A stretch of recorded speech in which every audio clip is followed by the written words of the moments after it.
হাতকড়ার পাশাপাশি এবার শেকল বেঁধে অবৈধ ভারতীয়দের দেশে ফেরত পাঠালো যুক্তরাষ্ট্র।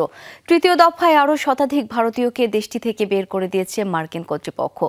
অভিযোগ উঠেছে মাথার পাগড়ি পরতে দেওয়া হয়নি শিখ ধর্মাবলম্বীদের, এমনকি খুলে নেওয়া হয়েছে জুতার ফিতাও। মার্কিন প্রেসিডেন্টের সঙ্গে বৈঠকের পরও অভিবাসীদের প্রতি অমানবিক আচরণ ঠেকানোর কোনো সুরাহা করতে পারেননি ভারতের প্রধানমন্ত্রী নরেন্দ্র মোদী। ক্ষমতায় এসেই যুক্তরাষ্ট্রে অবৈধ অভিবাসীদের বিতাড়িত করতে নির্বাহী আদেশ জারি করেন মার্কিন প্রেসিডেন্ট ডোনাল্ড ট্রাম্প। শুরু হয় ধরপাকড়। প্রথম দফায় দেশটি থেকে হাতকড়া পরিয়ে ফেরত পাঠানো হয় 104 ভারতীয় অভিবাসীকে। এ ঘটনায় ব্যাপক উত্তেজনা তৈরি হয় ভারতে। নড়ে চড়ে বসে মোদী প্রশাসন। তড়িঘড়ি করে মার্কিন প্রেসিডেন্ট ডোনাল্ড ট্রাম্পের সঙ্গে বৈঠক সারেন ভারতীয় প্রধানমন্ত্রী নরেন্দ্র মোদী। ধারণা করা হচ্ছিল এই আলোচনার অন্যতম প্রধান ইস্যুই ছিল অভিবাসন।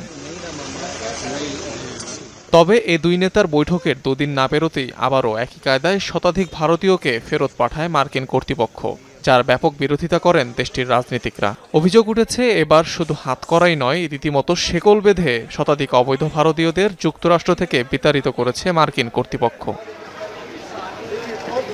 ফেরত পাঠানো অভিবাসীদের বেশিরভাগই শিখ সম্প্রদায়ের। অভিযোগ রয়েছে ডিটেনশন ক্যাম্পে তাদের পাগড়ি পরতে দেয়নি মার্কিন প্রশাসন, এমনকি খুলে নেওয়া হয় জুতার ফিতাও।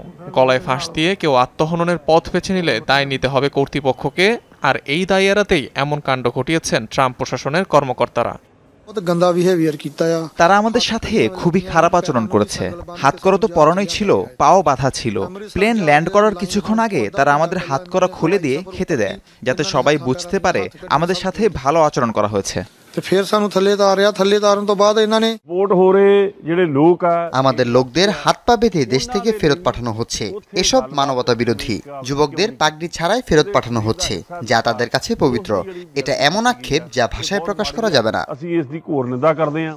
ফেরত আসা ভারতীয়দের দাবি ধরপাকড় করে তাদের আটকে রাখা হয়েছিল ডিটেনশন ক্যাম্পে।